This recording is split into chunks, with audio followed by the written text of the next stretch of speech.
Hi అండి, welcome back to my channel. అందరూ ఎలా ఉన్నారండి? బాగున్నారా? నేనైతే చాలా బాగున్నాను. మీరు అందరూ ఎలా ఉన్నారో నాకైతే కమెంట్ సెక్షన్లో కమెంట్ చేసేయండి. అండ్ ఈరోజు మన ఛానల్లో వీడియో వచ్చేసరికి చికెన్ పచ్చడి చాలా ఈజీగా ఇంట్లోనే చేసేసుకోవచ్చండి. అండ్ ముక్క అయితే చాలా మెత్తగా ఉంటుందన్నమాట. ఈ టేస్ట్ అయితే చాలా బాగుందండి. అండ్ ఒక్కసారి ఇంట్లోనే ట్రై చేయండి. అసలు ఎంత ఈజీగా చేసుకోవచ్చు అంటే చాలా ఈజీగా చేసేసుకోవచ్చు. ఇంకా లేట్ చేయకుండా వీడియోలోకి అయితే వెళ్ళిపోదాం.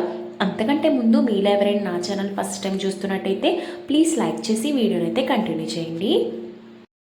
1 కేజీకి చికెన్ పచ్చడితో నేను చికెన్ పచ్చడి ఎట్లా చేశాననేది మీ వీడియోలో షేర్ చేయాలనుకుంటున్నానండి. ఇప్పుడు 1 కేజీ మెత్తటి ముక్కలను అయితే తీసుకున్నాను. ఈ విధంగా ఇందులోని కొద్దిగా పసుపు వేసి అండ్ ఉప్పు వేసి బాగా కలిపేసుకొని నెక్స్ట్ అయితే కడిగేసుకొని పక్కన పెట్టుకున్నాను. ఆఫ్టర్ దీనిలో కొద్దిగా పసుపు వేసి కారం 2 table spoons and 1 table spoon ఉప్పు వేసి బాగా కలిపేసుకోవాలి. చికెన్ పచ్చడి మనకి మెత్తగా రావాలి అంటే చికెన్ని కడిగేసిన తర్వాత ఉప్పు నీళ్ళల్లో వేసి ఒక హాఫ్ అన్ అవర్ అయితే పక్కన పెట్టుకోవాలండి. అదైతే నేను చూపించలేదు. అలా చేస్తేనే మనకి ముక్క అనేది చాలా మెత్తగా వస్తుంది. లేదు అంటే గట్టిగా రొట్టె ముక్కల్లా తయారైపోతాయి అన్నమాట.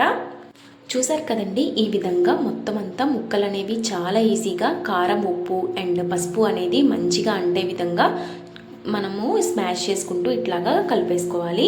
ఇలా కలిపేసుకున్న దానిని మూత పెట్టి ఒక 10 to 15 మినిట్స్ పక్కన పెట్టేసుకోవాలి. తరువాత ఈ ఫ్రై చేసుకోవడానికి కావలసినంత ఆయిల్ని కళాయిలో వేసుకొని ఈ విధంగా ఫ్రై చేసేసుకోవాలి. నేనైతే కేజీ పచ్చడి కోసం తీసుకున్నాను కాబట్టి ఆయిల్ అయితే నేను ఒక 1/2 లీటర్ వరకు తీసుకున్నానండి. ఇక్కడ చూసారు కదండి, ఇలాగా ఒక్కసారి మనము కదుపుతూ ఈ విధంగా మనం ఫ్రై చేసుకుంటూ ఉండాలి. ఇక్కడ నేను అన్ని ముక్కలు తీసేసుకున్నానండి. అంటే కేజీ ముక్కలు మొత్తం అంతా నేను ఒకేసారి ఫ్రై చేసేసుకుంటున్నాను. మనకి ఒక 10 to 15 మినిట్స్ పైనుంచి కిందకి ఇలా ఫ్రై చేసుకుంటూ ఉంటే మనకి కలర్ అనేది చేంజ్ అవుతూ ఉంటుందన్నమాట. టోటల్గా మనకి రెడ్డిష్ కలర్లో అయితే అయిపోవాలి ఫ్రై అనేది. అలా అవుతేనే చికెన్ పచ్చడి అనేది చాలా బాగా వస్తుందండి. కొద్దిగా ఫ్రై అయిన తర్వాత తీసేస్తే మటుకి చికెన్ పచ్చడి అనేది పాడైపోతూ ఉంటుంది. సో అందుకని ముక్క అనేది బాగా ఫ్రై అవ్వాలి అండ్ ఈవెన్గా ఫ్రై అవ్వాలన్నమాట. అంతేకాకుండా చికెన్ పచ్చడి అనేది ఎక్కువ రోజులు నిల్వ ఉండాలి అంటే ఈ విధంగా చేసుకోండి. పక్కా కొలతలతో ఖచ్చితంగా నిల్వ ఉంటుందండి. అండ్ నెక్స్ట్ వచ్చేసరికి ఇందులో కొద్దిగా అల్లం వెల్లుల్లి పేస్ట్ ఫ్రెష్ది అయితే యాడ్ చేసేస్తున్నాను. ఈ ఆయిల్లోనే యాడ్ చేయడం వల్ల ఏంటి అంటే పచ్చివాసన అనేది పోతుంది అండ్ నిల్వ ఉండడానికి చాలా బాగా హెల్ప్ అవుతుందండి. ఈ ఆయిల్ అనేది బాగా మరిగింది కదా, సో అల్లం వెల్లుల్లి పేస్ట్ కూడా చాలా ఫాస్ట్గా అనేది మరిగిపోతుంది అండ్ మంచి స్మెల్ అనేది వస్తుంది. అల్లం వెల్లుల్లి పేస్ట్ పచ్చివాసన పోయిన తర్వాత ఇందులోని తగినంత కారం అయితే యాడ్ చేసుకోవాలండి.